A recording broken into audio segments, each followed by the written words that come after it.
Hi everyone, it's Blair from Breezy Acres Homestead in East Troy, Wisconsin. And today, it's a nice Sunday afternoon. It's 1,000 degrees outside, and so my kiddos and my husband are taking a nap, so I'm gonna make some treats for them. So it's a recipe I've been wanting to try. It's a homemade Oreo recipe, and it's not my recipe, but I can link the person who is the creator of the recipe in the comments, and hopefully it's really good. But I think the idea is not that it's going to be less sugar or healthier necessarily, maybe just a little bit less processed. I think that we're trying to kind of get away from the additives and the things that we are finding in our food. So we're just trying to cut some stuff out. I have already started preheating the oven to 375. I am going to use a recipe. I've not, as I said, I've not made this before. So looks like I'm going to start out with creaming the butter and sugar. So I'm going to do a cup of granulated sugar, just regular white granulated sugar. This is a half cup measuring cup. I am not always super precise with my cooking, and I try to be more precise with my baking, but it doesn't always work out that way. So anyway, a cup of white granulated sugar and 10 tablespoons of butter, and this is room temperature butter. So one of these sticks of butter is 8 tablespoons. So I'm gonna toss in one whole stick of butter.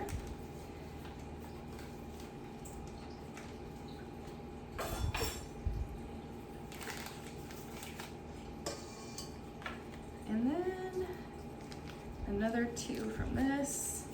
And again, there's measuring stuff on here, but I just kind of eyeball it. I think that it's usually easier to be more precise if you cut it when it's cold, and then you can actually just cut through the paper, but you do you, however you want to do it. And I would keep the rest of the other stick of butter because you need 4 tablespoons of that for the filling for the Oreos. So, okay, now gotta cream the butter and sugar. The recipe does say to use the paddle attachment. I use the paddle attachment for almost everything that I do. So, it's gonna be live for a second.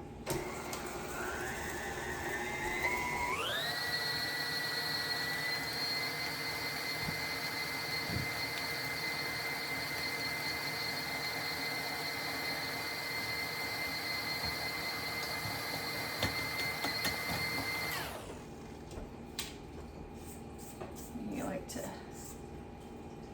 squish down the sides, or whatever the word is, whatever you're supposed to call it. Scrape, that's the word. Scrape down the sides.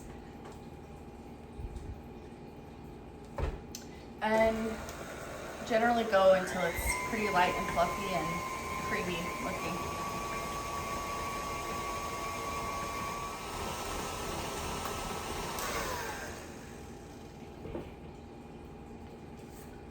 Okay, I think it seems nice and pale and fluffy enough. Oops, got some on my finger. Okay, so now, excuse me while I wipe my finger off. Okay, so now we need to beat in 1 egg. And I'm going to use one of my farm fresh green eggs. It's kind of a whopper. This is from Bucka, one of our chickens, Bucka, and she's been laying double yolks. So my guess is that this is a double yolk. I don't know if that's going to hurt the recipe, but we'll give it a go. And it is a beautiful double yolk egg. Sweet little double yolk from our girl, Bucka. Okay, well, thank you, Bucka.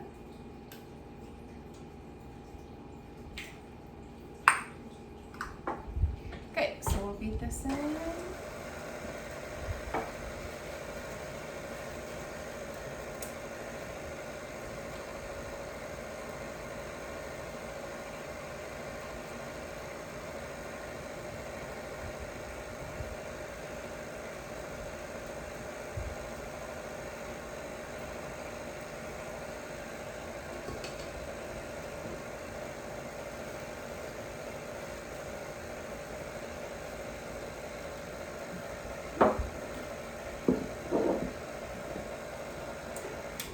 That looks good. So now we're going to do the dry ingredients.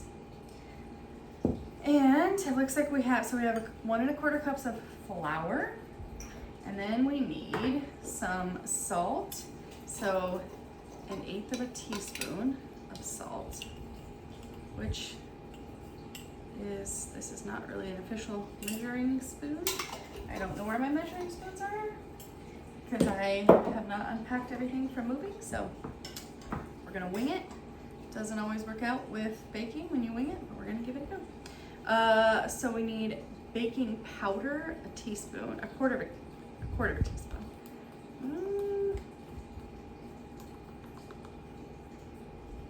Just say that.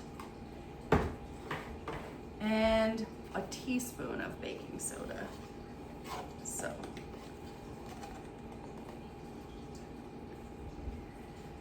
Okay, so that is some of our dry ingredients. And then, so we got baking soda, baking powder, salt. Now we need our chocolate. And so you need, it calls for black cocoa powder. And I just went on Amazon and got one that was reviewed well. So this is from Medley Hills Farm. Medley Hills Farm black cocoa powder. I don't know how well this is gonna work. We're gonna give it a go. I don't recommend measuring over where it's gonna be dumped into because you could spill, things can go wrong, but you know, do as I say, not as I do. It's the motto of motherhood anyway, so standard to do stuff that you tell people is not a good idea. That's how we roll. Okay, so dry ingredients: cocoa powder, flour, baking soda, baking powder, salt. Done, check. Okay, now we have our dry ingredients, and just gonna give this a little go here. And we're gonna mix this in.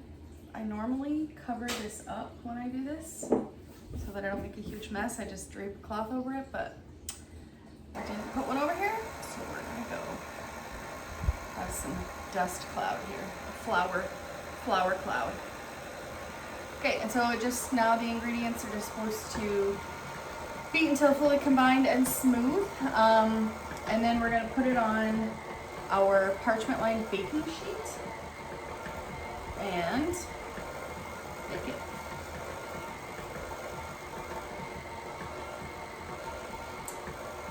Well, it looks like Oreos. Let's just take a peek here. I'm gonna scrape the sides.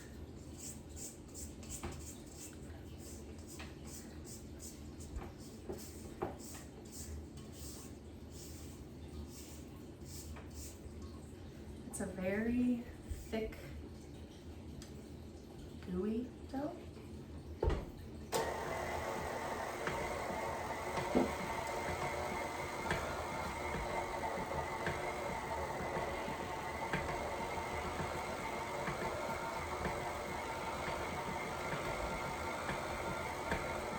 Okay, I think it's probably mixed enough.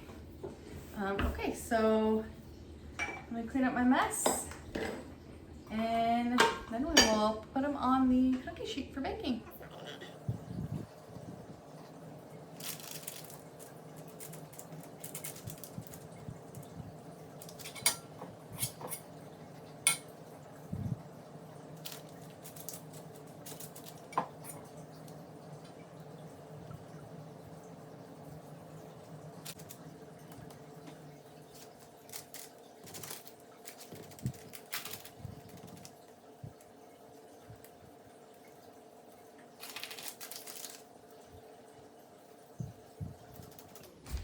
Okay, so I've got them all. I did go with some different sizes and thicknesses. So I have some bigger ones over here. I'm gonna try to do a bigger, thicker one versus some thinner ones versus some smaller ones. I'm just kind of playing with it. It's the first time I've ever made it.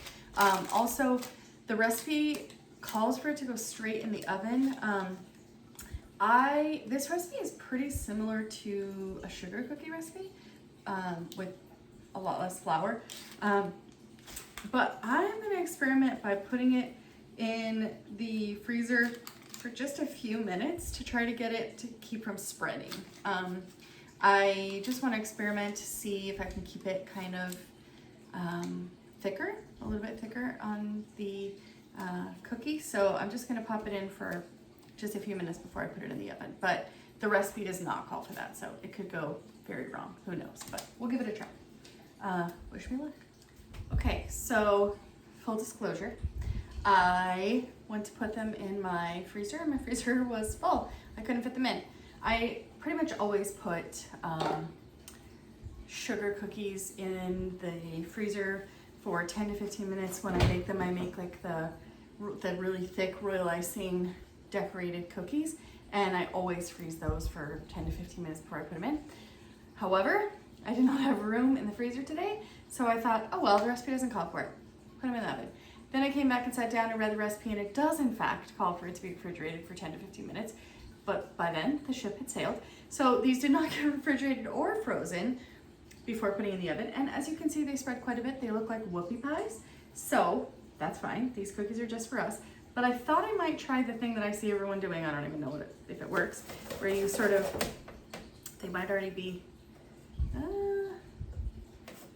some of them. This one I tried and I did it on, but I think the ship might have sailed now.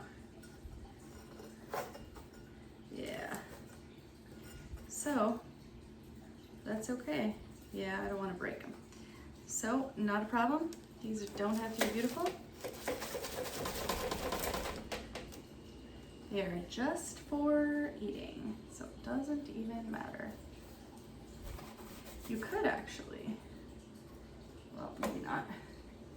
You could actually do this and like cut them out. Let's try that. Improvise. But I think if we're gonna do that, we need to try probably pretty quickly.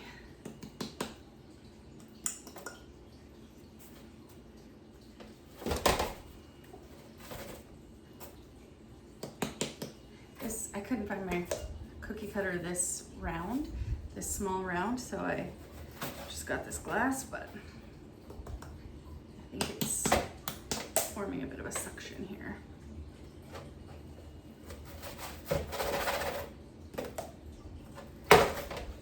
And I have this on acrylic, so I'm kind of a lazy baker, honestly, so you'll have to forgive me.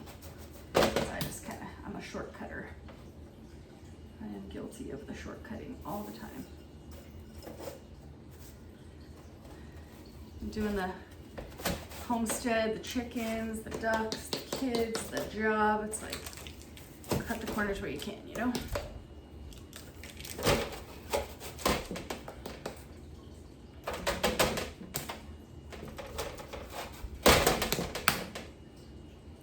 Hey, it works.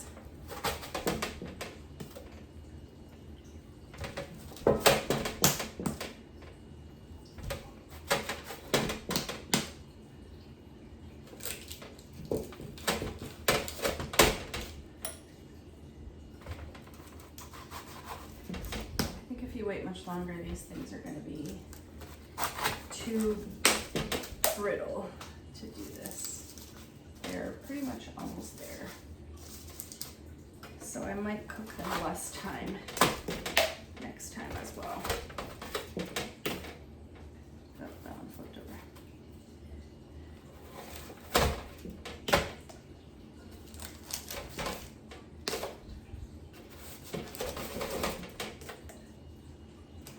That one's pretty small.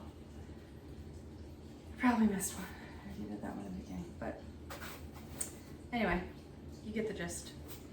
This little guy, we'll have to leave him. Okay, well, we got the gist of it. So now let's make the filling.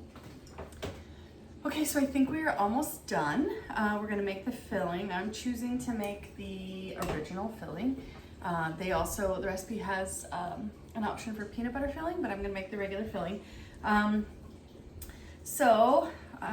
filling is 1/4 cup of room temperature butter.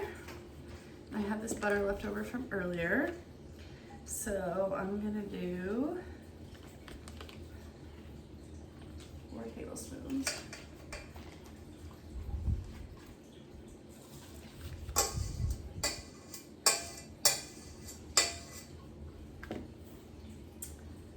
And it calls for 2.5 teaspoons of vanilla extract. I am also going to add, excuse me,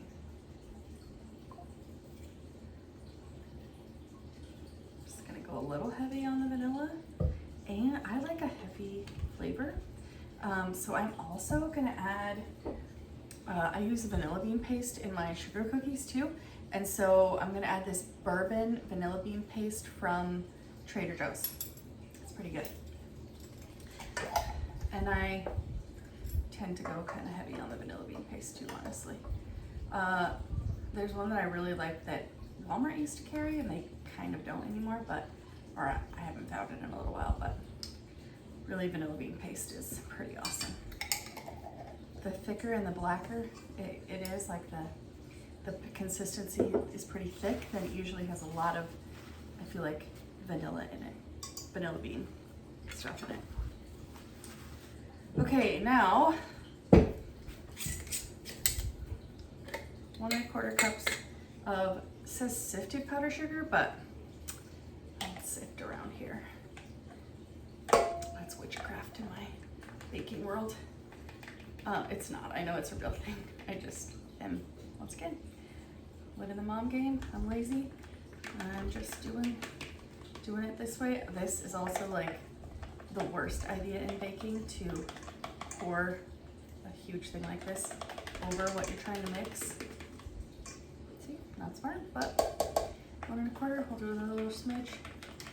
With something like this, you can totally play with the consistency and add more liquid. I have a little more liquid with my vanilla bean paste, so I may have to add more powdered sugar anyway. Let me mix this all up, and we'll see what we need to add.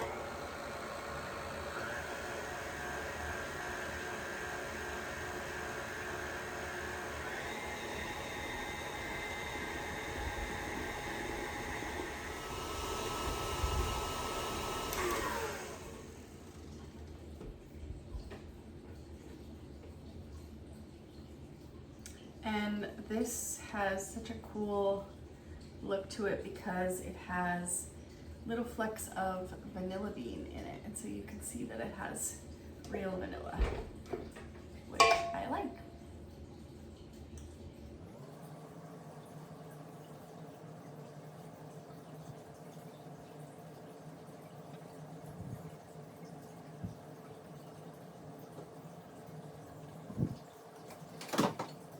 Let's clean up and assemble our cookies.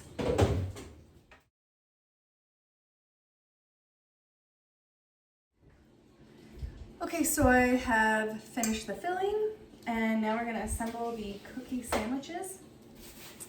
So I think we're just gonna play with kind of how much we want in there.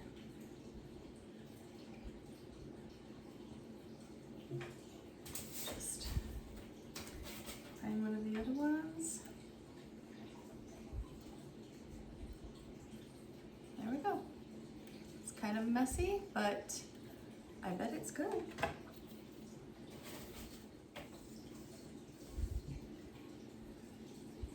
Okay, and I ended up with one odd number.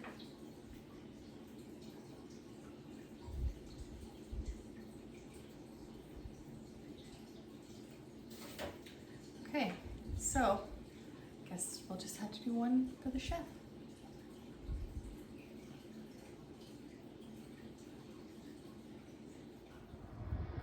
You guys, I did not get to finish my video because my phone died.